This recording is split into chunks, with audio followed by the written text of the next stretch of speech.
Hey everybody, this is Craig with Social Dynamics 101 with the AFA family. Today we're going to talk about staying sharp. Sharp, very easy. It's going to be our style, our hygiene, our approach, our routine, and our presence. When all of those things culminate together to create the presence of an active, viable, handsome guy coming out in the world to meet some new people. Number one, we're going to talk about style. Style being probably the most important thing because it's the first thing that people are going to see when they meet you. The first thing about style is congruency. It's going to be our first signal to the world of who we are internally reflected on the external. So huge things to think about is we don't want to pop out of there wearing, the graphic t-shirts, the political baseball hats, all of these kind of things that maybe are what you're wearing to the gym or hanging out with your buddies. When we're going on these tours and we're out actively trying to meet new people, we're gonna remove a lot of that kind of signaling and work more on signaling our confidence, our approach to the world, and being congruent in that manner. The first thing that you're going to do is you're going to get leather shoes. You're going to get some kind of shoe that requires a polish. Whether or not it has laces is different, but we're not going to do sneakers, ball game shoes. We're not wearing Jordans, none of these things. When we're going out on the tours and on actively trying to date, we're going to wear dress shoes.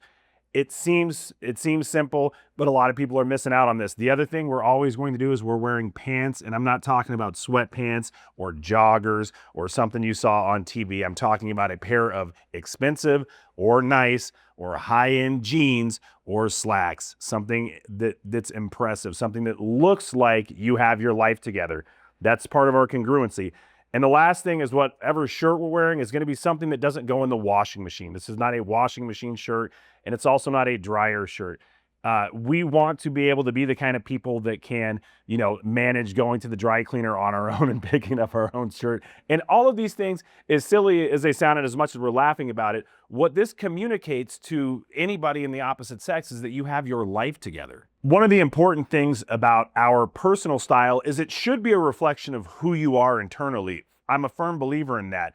This should reflect your colors, the places you've been in the world, all of your experiences, your likes and dislikes, but it should work at no more of a point than presenting a frame for you and your personality to shine through. It should not take over the messaging of who you are as a person. And that's a problem that a lot of guys have. We're efficient creatures by nature, so we're trying to solve problems ahead of time. And that's again where we come back to the shirts with graphics or slogans. There's no slogans going on our shirts. We don't need our clothing to tell the world our beliefs. We're going to do that with conversation, with our presence. I'm not saying that you have to spend a fortune on your wardrobe, but what I am saying is that picking your own clothes and doing this with intention to style, design, and color are going to be monumentally helpful things for you as you try to approach and meet new people.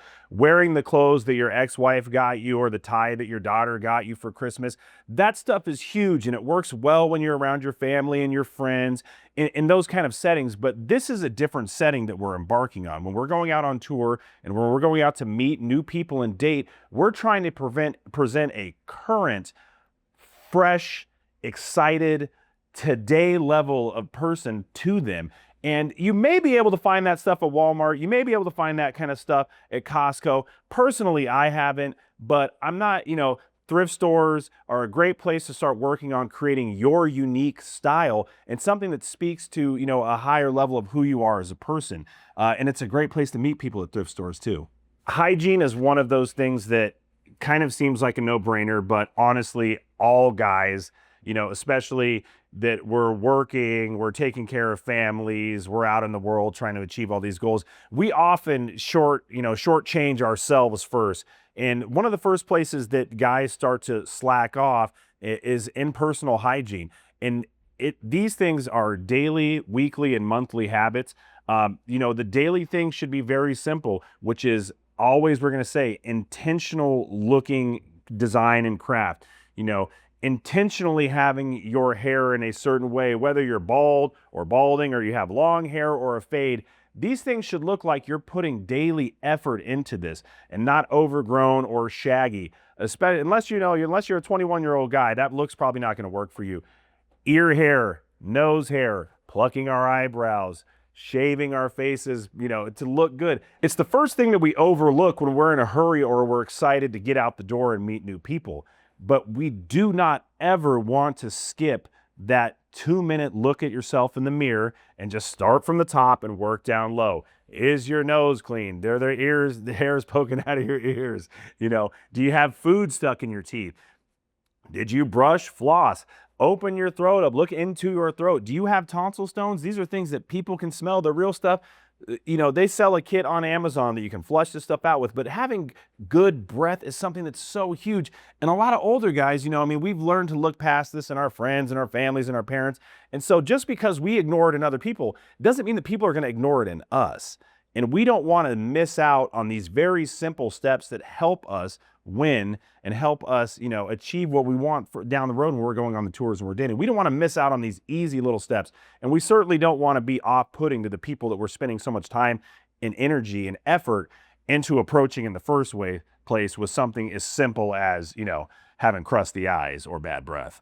Scent is one of probably in the most important direct carrier of our pheromones, of our attractiveness, of our basic health. Human beings were animals, and women have very highly attuned senses of smell. So smelling bad or smelling too good are equally as important. We want to make sure, obviously, that we're taking a shower and that we're clean before we go out to these tours and we're going out on dates. And we want to make sure that we smell good. We're using cologne, we're using perfumes, things like this, but we're not overdoing it.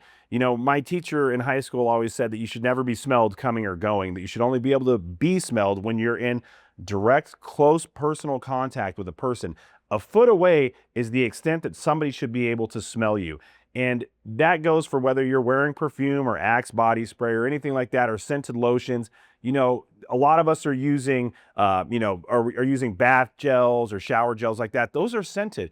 If you have on scented bath gel and you have on scented deodorant and you have on perfume and you have, the smell from your clothes, from dryer sheets and all that stuff, you're going to walk around smelling like a department store. And that also is off-putting because the times that people are around you, they can't focus on who you are or what you're saying. All they're going to focus on is what you smell like. Inversely, we don't want to smell like we just got out of a football game, right? So don't show up to these things, smelling like a can of Campbell's soup. We want to come in there smelling and congruent to who we are as successful, confident men. Now that we have our style and hygiene locked in, the next step, no pun intended, becomes the most important, which is approach. And that is how we literally and physically approach another person that we're meeting with the intent to start a conversation and see what happens. Those steps should be casual, confident, and committed. You don't want to walk up in a rush or, God forbid, you're trying to scare somebody or stomp around like a stormtrooper, but you also don't want to come off non-committed. If somebody sees you walking towards them, they're going to prepare themselves internally to speak with you. And if you fitter and, walk away or you seem scared, that is going to affect that person's opinion of who you are. So again, casual, committed, and confident. Once we approach, we want to internally have at least a modicum of an idea what is going to come out of our mouths next. So we don't want cheesy pickup lines. Sometimes those are totally appropriate. And, after meeting several people in one night, it's funny, but we don't want to rely on these kind of things as crutches to prevent our real personality from coming out or actually having human to human connection, which is the goal of everything we're talking about in social dynamics and also the goal of what our coaching is. So we don't want to come off needy. Needy is the opposite of confident. If you come across with the energy that you need this person to continue talking to you after you've made your opener or after you've asked them how the weather is or whatever the first words out of your mouth are, if you subconsciously need them to respond to you or acknowledge you at all, you've already lost. You are kind of like somebody at the zoo or at the botanical gardens smelling the flowers. You lean down, you interact, and should that person interact with you, great. If not, no problem. On to the next. One of the first things that we're looking for is an indicator of interest, which is that somebody wants to interact with us at all. It's probably happening to you more times than you even realize it, but because of some of our past trauma or past relationships, we might have numbed ourselves to that when we're out in public. Indicators of interest are things like playing with your hair, which preening, right? Touch, somebody looking at you and holding contact with you, with eye contact with you. I mean, even a nice long smile can be the indicator of interest to come over and talk and start up a conversation. Learning how to recognize these things is something that we handle directly in coaching, and we can go through and practice these one-on-one so you know what to look for out in the world. And also, maybe even better, you know what not to look for so you're not, going around like a hummingbird smelling every flower. One of the most important parts of the approach is knowing when it's time to walk away.